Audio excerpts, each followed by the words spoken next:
We salute real heroes. ഏതു ധൂസര സങ്കൽപ്പങ്ങളിൽ വളർന്നാലും ഏതു യന്ത്രവൽകൃത ലോകത്തിൽ പുലർന്നാലും മനസ്സിലുണ്ടാവട്ടെ ഗ്രാമത്തിൻ വെളിച്ചവും മണവും മമതയും ഇത്തിരി കൊന്നപ്പൂവും. കവിവാക്യം വെറുതെയായില്ലെന്ന് തെളിയിക്കുന്ന ഒരു കുടുംബം. അമ്പരചുംബികളുടെയും ആഡംബര പ്രിയരുടെയും ലോകത്തുനിന്ന് മാറി നിൽക്കാൻ കൊതിക്കുന്നവർ. ഗ്രാമത്തിൻ മണവും മമതയും പിന്നെ ഇത്തിരി കൊന്നപ്പൂവും മനസ്സിൽ മാത്രമല്ല ജീവിതം മുഴുവൻ നിറയ്ക്കുന്നവർ.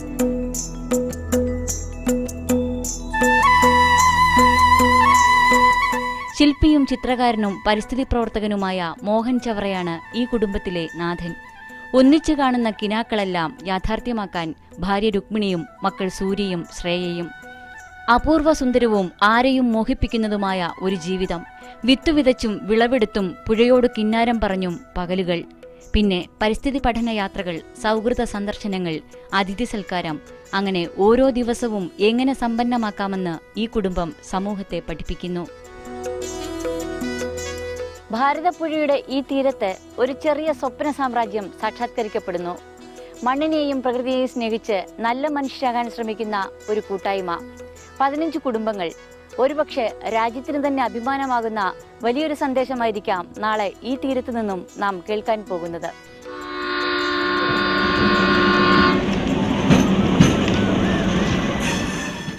പല നാടുകളും വീടുകളും മാറി ഏറ്റവും ഒടുവിലാണ് മോഹനും കുടുംബവും പാലക്കാട് വണിയംകുളം മാന്നന്നൂരിലെ വാടക വീട്ടിൽ എത്തിയത്. ഭാരതപ്പുഴയുടെ തീരത്തെ ശാന്തസുന്ദരമായ ഈ ഗ്രാമത്തിൽ അസാധാരണവും ആകർഷകവുമായ ഒരു സംസ്കാരം വിളയിച്ചെടുക്കുക എന്ന ദൗത്യമായിരുന്നു ആ വരവിന് പിന്നിൽ. നിർത്താതെ കൂകിപ്പായുന്ന തീവണ്ടികളോടുന്ന റെയിൽവേ ട്രാക്കിനും ഒഴുകാനിടമില്ലാതെ കരഞ്ഞൊഴുകുന്ന നിളയ്ക്കുമിടയിലായി ഒരു സ്വപ്ന സാമ്രാജ്യം തീർക്കണം. മാന്നന്നൂർ കാർത്യായനി ക്ഷേത്രത്തിന്റെ സമീപത്തായി 2.25 ഏക്കർ സ്ഥലം. 3 വർഷം പ്രായമെത്തിയ റബ്ബർ തൈകളായിരുന്നു പറമ്പ് നിറയെ. രണ്ടാമതൊന്നാലോചിക്കാതെ അതെല്ലാം മുറിച്ചുമാറ്റി. വെയിലും മഴയും വകവയ്ക്കാതെ കൊത്തിക്കിളച്ച് മണ്ണ് കൃഷിക്ക് അനുകൂലമാക്കിയെടുത്തു. 15 പേരാണ് ഈ ഭൂമിയുടെ അവകാശികൾ. വ്യത്യസ്ത മേഖലയിൽ പ്രവർത്തിക്കുന്നവർ. പക്ഷേ 15 പേർക്കും ഒരേ മനസ്സ്. എന്ത് ചെയ്യണമെന്നും എങ്ങനെ ജീവിക്കണമെന്നും ഒരുപോലെ ചിന്തിക്കുന്നവർ. കാലങ്ങളായി ഉള്ളിൽ കൊണ്ടു നടന്നിരുന്ന സ്വപ്നം പങ്കിട്ടപ്പോൾ അതൊരു അപൂർവ സംരംഭത്തിന് തുടക്കമായി. പ്രകൃതിയെ അറിഞ്ഞ് പ്രകൃതിക്കൊപ്പം ജീവിക്കാനും പ്രകൃതിയെ സംരക്ഷിക്കാനും അങ്ങനെ അവർ തീരുമാനിച്ചു. നന്നായിട്ട് ചിന്തിക്കുന്ന, നന്നായിട്ട് പ്രവർത്തിക്കാൻ ആഗ്രഹിക്കുന്ന, നന്നായിട്ട് ജീവിക്കാൻ ആഗ്രഹിക്കുന്ന ഒരുപാട് സുഹൃത്തുക്കളെ ഞങ്ങൾക്ക് ജീവിതത്തിൻ്റെ പല വഴിയിലും നമുക്ക് കണ്ടുമുട്ടിയിട്ടുണ്ട്. അപ്പോൾ അവർക്ക് അനുഭവപ്പെടുന്ന ഒരു വലിയ വിഷമമുണ്ട്. കാരണം അവരുടെ ജീവിതത്തിൽ അവർക്കത് മുന്നോട്ട് കൊണ്ടുപോകാൻ കഴിയുന്നില്ല. അവർ ചിന്തിക്കുന്ന കണക്ക് അവർക്ക് ജീവിക്കാൻ കഴിയുന്നില്ല, അവർക്ക് പ്രവർത്തിക്കാൻ കഴിയുന്നില്ല, അവർക്ക് സമൂഹത്തിൽ ഇടപെടാൻ കഴിയുന്നില്ല. അങ്ങനെ വന്നപ്പോഴാണ് ഞങ്ങളിങ്ങനെ ഒരു ഗ്രാമത്തിനെ പറ്റി, എല്ലാവരും കൂടെ കൂട്ടായിട്ട് ജീവിക്കുന്ന ഒരു സംരംഭത്തെപ്പറ്റി നമുക്ക് ആലോചിച്ചത്. മോഹനും കുടുംബവുമാണ് ആ ദൗത്യം ആദ്യം ഏറ്റെടുത്തത്. 2.25 ഏക്കറിലെ 16 സെന്റ് സ്ഥലത്ത് മുളയും പനമ്പും പനയോലയുമായി ഒരു ഏറുമാടമൊരുക്കി. വീടിന്റെ കല്ലിടിയിലിനെക്കുറിച്ചും നിർമ്മാണത്തെക്കുറിച്ചും മോഹൻ ഇങ്ങനെ എഴുതി: ഇന്നലെ ഞങ്ങളുടെ വീടിന്റെ കല്ലിടിയിലായിരുന്നു. ക്ഷമിക്കണം, ആരെയും അറിയിക്കാനോ ക്ഷണിക്കാനോ കഴിഞ്ഞില്ല. ഞങ്ങൾ 4 ആളും പറമ്പിലെ കുറേ കിളികളും മാത്രം. സൂര്യയും ശ്രേയയുമാണ് കല്ലിട്ടത്. മേസ്തിരി ഞാനായിരുന്നു. മേക്കൂര കെട്ടിയതിന് ശേഷമാണ് ഞങ്ങളുടെ ജീവനുള്ള വീടിന് അടിത്തറയ്ക്ക് കല്ലിട്ടത്. ജീവനുള്ള 4 തേക്കുമരങ്ങളാണ് ഞങ്ങളുടെ വീട് താങ്ങുന്നത്. ചെറുപ്പകാലത്ത് കളിവീടുണ്ടാക്കുന്ന സന്തോഷത്തോടെ വീടുണ്ടാക്കണം എന്നത് ആഗ്രഹമായിരുന്നു. ഒരു എഞ്ചിനീയറോടും വാസ്തുശാസ്ത്ര വിദഗ്ധനോടും ചോദിക്കേണ്ടി വന്നില്ല. ഞങ്ങളുടെ സൗകര്യം, ഞങ്ങളുടെ ആഗ്രഹം.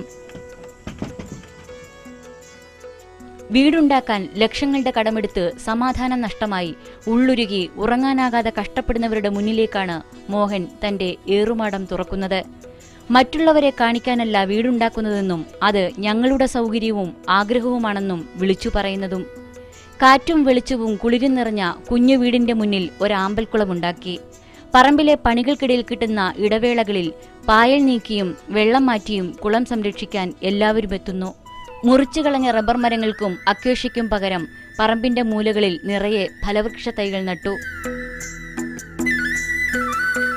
പല ഭാഗത്തു നിന്നും ഞങ്ങൾക്ക് വെല്ലുവിളിയുണ്ടായി. ഈ ആശയങ്ങളും അത് പ്രസംഗിക്കാൻ മാത്രമേ നമുക്ക് കൊള്ളുകയുള്ളൂ. ആദർശങ്ങളോ ആശയങ്ങളൊക്കെ പ്രസംഗിക്കാനോ സംസാരിക്കാനൊക്കെ നമുക്ക് കൊള്ളുകയുള്ളൂ. ജീവിതത്തിൽ കൊണ്ടുവരാൻ കഴിയില്ല. പലയിടത്തും നമ്മൾ അങ്ങനെ തന്നെ കാണുകയും ചെയ്തിട്ടുണ്ട്. പലരും സംസാരിക്കുന്നവരോ പ്രസംഗിക്കുന്നവരോ എഴുതുന്നവരോ കവിത എഴുതുന്നവരോ കലാകാരന്മാരോ ഒക്കെ തന്നെ അത് അവരുടെ ആ മാധ്യമങ്ങളിൽ മാത്രം നിറഞ്ഞു നിൽക്കുകയും അവരുടെ ജീവിതം മറ്റൊന്നായി തീരുകയും ചെയ്യുന്നൊരവസ്ഥ കാണുകയാണ്.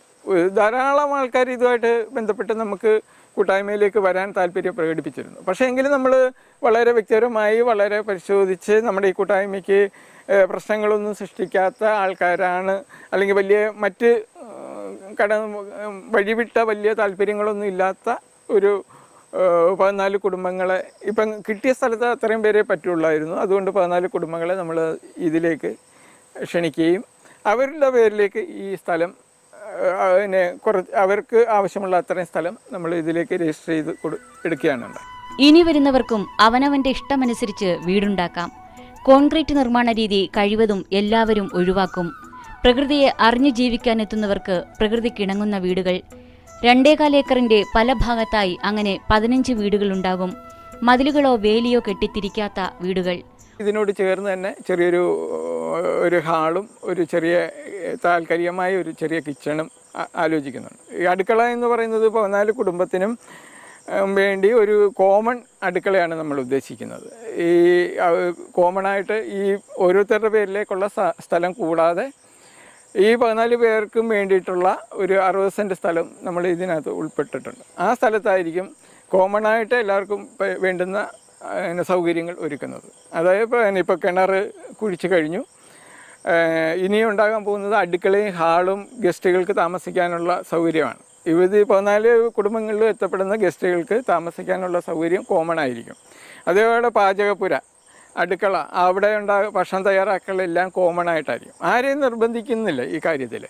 ഓരോരുത്തർക്കും അവരുടെ ടേസ്റ്റിനനുസരിച്ചിട്ട് തയ്യാറാക്കണമെങ്കിൽ, ഒറ്റപ്പെട്ട് തയ്യാറാക്കണമെങ്കിൽ അതാകാം, ആയിക്കോട്ടെ. പക്ഷേ എങ്കിലും കൂട്ടായ്മയിലേക്ക് വരാൻ താല്പര്യമുള്ള, കൂട്ടായി ഭക്ഷണം കഴിക്കാൻ താല്പര്യമുള്ള എല്ലാവർക്കും അതിനുള്ള സൗകര്യം നമ്മൾ ഇവിടെ ഒരുക്കുന്നുണ്ട്. ഗ്രാമത്തെ മറ്റു പ്രദേശങ്ങളിൽ നിന്ന് വേർതിരിക്കാൻ 2.25 ഏക്കറിന് ചുറ്റുമായി വള്ളിപ്പടർപ്പുകളും പൂക്കളും നിറഞ്ഞ ജൈവവേലിയുണ്ടാക്കും. അങ്ങനെ 15 കുടുംബങ്ങൾ ചേർന്ന ഒരു ജൈവഗ്രാമം സൃഷ്ടിക്കാനാണ് മോഹന്റെയും കൂട്ടുകാരുടെയും തയ്യാറെടുപ്പ്. ജനുവരിയിൽ ഗ്രാമത്തിന്റെ ഔദ്യോഗിക തുടക്കം. 2 വർഷത്തിനുള്ളിൽ പൂർണ്ണമായും ജൈവഗ്രാമം സജ്ജമാകും. ഗ്രാമത്തിലെത്തുന്ന പ്രകൃതി സ്നേഹികൾക്കും അഭ്യുദയകാംക്ഷികൾക്കുമായി ഒരു അതിഥി മന്ദിരമുണ്ടാകും. ക്രിയാത്മകമായ ചർച്ചകൾക്കും സംവാദങ്ങൾക്കും ഈ ജൈവഗ്രാമം അവസരമൊരുക്കും. ഒപ്പം വിത്തുകളും വൃക്ഷത്തൈകളും കൈമാറാനും സൗകര്യം. ജീവിത യാഥാർത്ഥ്യങ്ങളിൽപ്പെട്ട് നട്ടം തിരിയുന്നതിനു മുമ്പുള്ള ഒരു കൗമാരക്കാരന്റെ സ്വപ്നങ്ങളിലോ പ്രണയതീവ്രതയിൽ ഒന്നിച്ചുമനയുന്ന കാൽപ്പനിക ലോകത്തിലോ ഒതുങ്ങാവുന്ന ഒരു സ്വപ്നം. അതാണ് ജീവിതത്തിന്റെ മധ്യവയസ്സിലെത്തിയ ചില പ്രകൃതി സ്നേഹികൾ യാഥാർത്ഥ്യമാക്കുന്നത്. ഭ്രാന്ത് എന്ന് പുച്ഛിച്ചു തള്ളാതെ ഓരോ കുടുംബത്തിലെയും കുഞ്ഞുങ്ങളടക്കം അതിനായി മുന്നോട്ടു വരുന്നു. ഏറെ സ്വസ്ഥമായ, ഏത് പ്രതിസന്ധിയിലും ഊർജം പകരുന്ന ഒരു ജീവിതാന്തരീക്ഷമാണ് മോഹനും ഭാര്യയും കാട്ടിത്തരുന്നത്. പയറും പായലും കോവലും ഒക്കെയായി കൃഷി ഇവർ എന്നേ വിജയമാക്കി കഴിഞ്ഞു. എപ്പോഴും എല്ലാവരും പ്രകൃതിക്കൊപ്പം.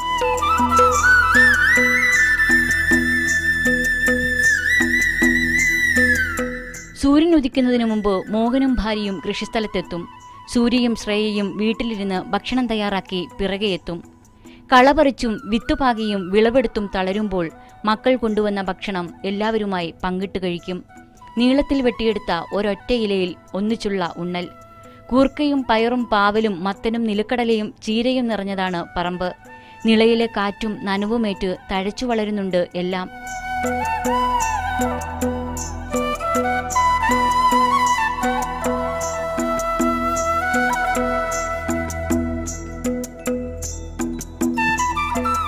വെറുതെ വിതറുന്ന വിത്തുകൾ പോലും അമ്പരപ്പിക്കുന്ന വിളവ് തരുന്നതിന്റെ അതിശയത്തിലാണ് മോഹനും കുടുംബവും.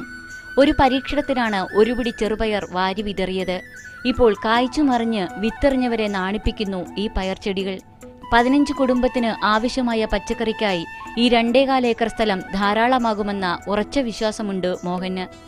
റബ്ബറിലകൾ മറച്ചുപിടിച്ച ആകാശം കണ്ട സന്തോഷത്താൽ തടഞ്ഞുവെച്ച കാറ്റും വെളിച്ചവും വീണ്ടെടുത്ത നിറവാൽ മണ്ണ് നന്ദി അറിയിക്കുന്നു.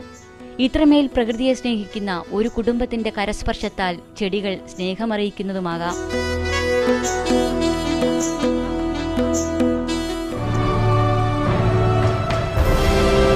We salute real heroes. മത്സരിക്കാൻ പഠിപ്പിക്കുന്ന വിദ്യാഭ്യാസമല്ല, ജീവിക്കാൻ പഠിപ്പിക്കുന്ന വിദ്യാഭ്യാസമാണ് മക്കൾക്ക് നൽകേണ്ടതെന്ന് ചവറ മോഹനും ഭാര്യ രുക്മിണിയും വിശ്വസിക്കുന്നു. 2ാം ക്ലാസ് വരെ മാത്രം പഠിച്ച ശ്രേയയും 8ാം ക്ലാസ്സിൽ പഠനം അവസാനിപ്പിച്ച സൂര്യയും മറ്റുള്ളവരെക്കാൾ താഴെയല്ല. കാര്യബോധത്തിലും കർമ്മ നൈപുണ്യത്തിലും മറ്റുള്ളവരെക്കാൾ 2 അടി മുന്നിലാണ് ഈ കുട്ടികൾ.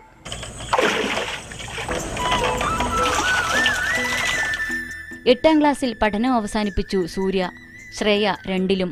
സ്കൂളിൽ പോകാതെ എങ്ങനെ പഠിക്കുമെന്ന ചോദ്യത്തിന് ഞാറ് നടാനും ചൂലുണ്ടാക്കാനും പുസ്തകം വായിക്കാനും പിന്നെ വിത്ത് നട്ട് വിളവെടുക്കാനും പഠിച്ചെന്നായിരുന്നു ശ്രേയയുടെ മറുപടി. ഞാറ് നടാൻ പഠിച്ചു, തയ്യൽ പഠിച്ചു, പിന്നെ കൃഷി ചെയ്യാൻ പഠിച്ചു, പിന്നെ യാത്ര ചെയ്ത് പഠിച്ചു.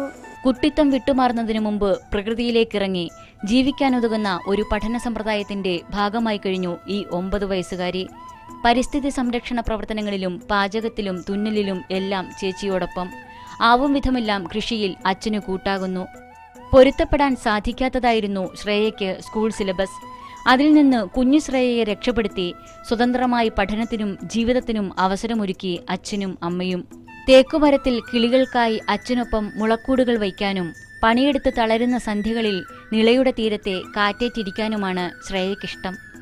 8ാം ക്ലാസ് വരെ ക്ലാസ്സിലെ ഏറ്റവും സമർത്ഥയായ വിദ്യാർത്ഥിയായിരുന്നു സൂര്യ. പഠനത്തോടൊപ്പം ശാസ്ത്രകലാമേളകളിലും തിളങ്ങിയ മിടുക്കി.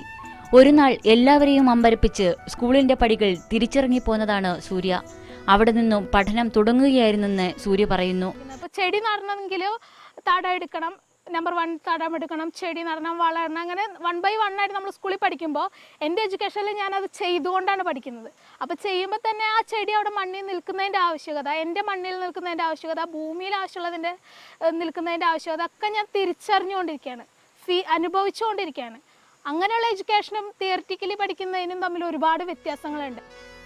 പുസ്തകത്തിലെ അറിവുകൊണ്ട് തനിക്കൊന്നും നേടാനില്ലെന്നും ഇപ്പോൾ ശീലിക്കുന്ന പ്രായോഗിക പഠനം വിസ്മയിപ്പിക്കുന്നതാണെന്നും സൂര്യ അഭിപ്രായപ്പെടുന്നു.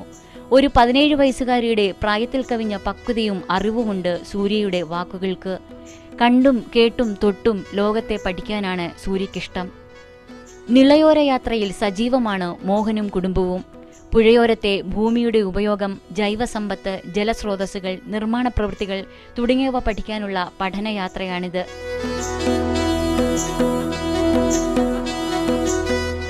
കാസർഗോഡ് ബേഡകം മുതൽ തിരുവനന്തപുരത്തെ കാപ്പുകാട് വരെ 50 ദിവസം നീണ്ട യാത്ര ചെയ്തിട്ടുണ്ട് സൂര്യ. ജീവിതത്തിന്റെ വൈവിധ്യം കണ്ടറിയാൻ അത് ഉപകരിച്ചു. സൂര്യയ്ക്ക് ഇനിയും ഒരുപാട് യാത്ര ചെയ്യണം, എഴുതണം. ജീവിക്കാൻ പേടിയില്ല, എന്തു പണിയുമെടുക്കാനുള്ള മനസ്സുണ്ട്. വലിയ വീടും പദവികളും ഒരിക്കലും ചിന്തകളെ സ്വാധീനിക്കുന്നില്ല. 8ാം ക്ലാസ്സിൽ പഠനം അവസാനിപ്പിച്ച സൂര്യ ഇപ്പോൾ മറ്റു സ്കൂളുകളിലും കോളേജുകളിലും ക്ലാസ് എടുക്കാൻ പോകുന്നു. ഏത് ചോദ്യത്തിനും ആധികാരികമായി ഉത്തരം നൽകുന്നു. പിന്നെ ഞങ്ങളുടെ ഹൈ പൊസിഷൻ എന്ന് വെച്ചാൽ സമൂഹത്തിൻ്റെ ഹൈ പൊസിഷൻ അല്ല, ചുറ്റുപാടുള്ളതിനെ മനസ്സിലാക്കി ഞങ്ങൾ അംഗീകരിച്ചിട്ടുള്ള ഒരു രീതിയുണ്ട്. അതാണ് ഞങ്ങളുടെ ഹൈ പൊസിഷൻ. ഞങ്ങൾ കൃഷി ചെയ്ത് സ്വയം പര്യാപ്തതയോടെ ജീവിക്കുന്നതാണ് ഹൈ പൊസിഷൻ. അങ്ങനെ ജീവിക്കുന്ന ആൾക്കാരെ കണ്ടിട്ടുണ്ടെങ്കിൽ അതുപോലെ ജീവിക്കാൻ ഞങ്ങൾ തീർച്ചയായിട്ടും ആഗ്രഹിക്കും. IT മേഖലയിലോ എഞ്ചിനീയറിംഗ് മേഖലയിലോ ഡോക്ടറോ ആയില്ലെങ്കിൽ ആ ഒരു സമൂഹം കാണുന്ന ആ ഒരു ഹൈ പൊസിഷനിൽ എത്തിയില്ലെങ്കിൽ ഞങ്ങൾക്ക് ഒരിക്കലും വിഷമം ഇല്ല. ഫൈൻ ആർട്സ് കോളേജിൽ നിന്നും ഡിപ്ലോമ നേടിയിട്ടുണ്ട് മോഹൻ. വളാഞ്ചേരി നിസാർ ഹോസ്പിറ്റലിൽ നഴ്സിംഗ് കോളേജ് പ്രിൻസിപ്പലാണ് രുക്മിണി. തൂലിക സുഹൃത്തുക്കളായിരുന്ന 2 പേർ സമാന മനസ്കരാണെന്ന് ബോധ്യപ്പെട്ടപ്പോൾ ഒന്നിച്ചു ജീവിക്കാൻ തീരുമാനിച്ചു. വിവാഹം കഴിഞ്ഞും മക്കളുണ്ടായിട്ടും അവർ വളർന്നപ്പോഴും ആ സൗഹൃദം അവസാനിച്ചില്ല. ഭാര്യയും ഭർത്താവുമെന്നല്ല, നല്ല സുഹൃത്തുക്കൾ എന്ന് തന്നെ പറയാനും കേൾക്കാനും ഇഷ്ടപ്പെടുന്ന ദമ്പതികൾ. ഞങ്ങൾ ഭാര്യ ഭർത്താക്കന്മാരായിട്ട് എനിക്കിപ്പോഴും തോന്നിയിട്ടില്ല. ഞങ്ങൾ സുഹൃത്തുക്കളാണ്. എനിക്ക് എൻ്റെ സുഹൃത്തായിട്ടുള്ള മോഹനെയാണ് ഇഷ്ടം. പിന്നെ ഇതിൻ്റെ ഞാൻ ഇത്രയും ഫോർവേഡായിട്ട് ചിന്തിക്കുന്ന ഒരാളല്ലായിരുന്നു സത്യം പറയുകയാണെങ്കിൽ. സമാന ചിന്താഗതിയിലേക്ക് എന്നെ കൊണ്ടുവന്നതാണെന്ന് പറയാം ശരിക്കും പറയുകയാണെങ്കിൽ. പിന്നെ സുഹൃത്തുക്കളായ കാരണം കൊണ്ട് പലതും ദേഷ്യങ്ങളായാലും സങ്കടമുള്ള കാര്യങ്ങളായാലും എല്ലാം പങ്കുവയ്ക്കാനുള്ള സ്വാതന്ത്ര്യമുണ്ട്. പരസ്പരം വിട്ടുവീഴ്ച ചെയ്യാനുള്ള ഒരു സ്വാതന്ത്ര്യം ഉണ്ടായിരുന്നു. അതാണ് ആ ഒരു ഫ്രണ്ട്ഷിപ്പാണ് ഞങ്ങളുടെ സമാന ചിന്താഗതിക്ക് ഞാൻ എന്നെ വരുത്താനായിട്ട് കൊണ്ടുവന്ന് ആയിട്ടുള്ളതെന്നാണ് എനിക്ക് തോന്നുന്നത്. ജീവിതം അത്ര നിസ്സാരമല്ലെന്ന് നന്നായി അറിഞ്ഞവരാണ് മോഹനും രുക്മിണിയും. പ്രതിസന്ധികളൊക്കെ ഒന്നിച്ചു നേരിട്ടു. മക്കളെയും അത് ബോധ്യപ്പെടുത്തി. പെൺകുട്ടികളെന്ന പരിഭ്രാന്തിയോ പരിമിതിയോ എവിടെയുമില്ല. ആരെക്കാളും നന്നായി ജീവിക്കണമെന്നാണ് മക്കളെ പഠിപ്പിക്കുന്നത്. ജൈവഗ്രാമത്തിന്റെ എല്ലാ വികാരങ്ങളും മക്കൾ ഉൾക്കൊണ്ടുകഴിഞ്ഞെന്ന് ഇവർ പറയുന്നു. ഓരോ ആശയവും മുന്നോട്ട് വയ്ക്കുമ്പോൾ തന്നെ സൂര്യ അത് ഏറ്റെടുത്ത് നടത്തിക്കഴിയും. വരുന്ന 14 കുടുംബത്തിലെയും കുട്ടികളെ പ്രകൃതിയിലേക്ക് നയിക്കാൻ ഒരുങ്ങിക്കഴിഞ്ഞു സൂര്യയും ശ്രേയയും.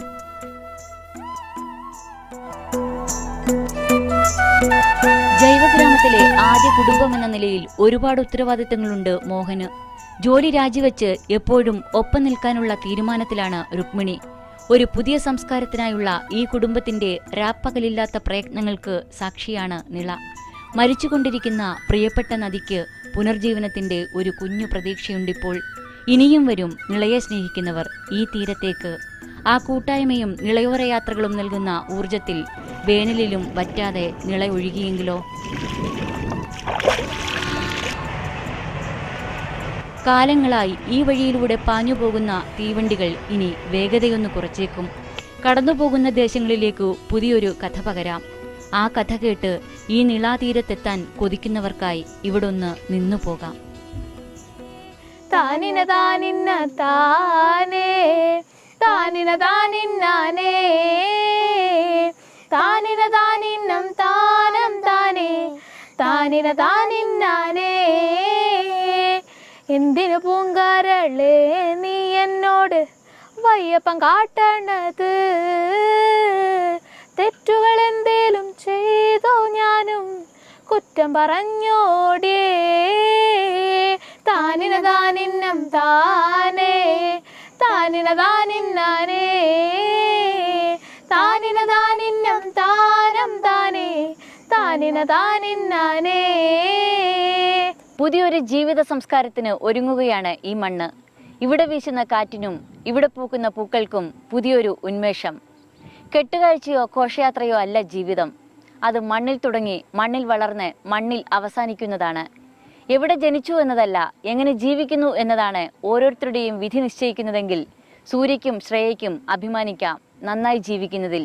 മോഹനും രുക്മിണിക്കും അഭിമാനിക്കാം നന്നായി ജീവിക്കാൻ പഠിപ്പിച്ചു എന്നതിൽ. മറ്റൊരാളുമായി അടുത്തയാഴ്ച വീണ്ടും.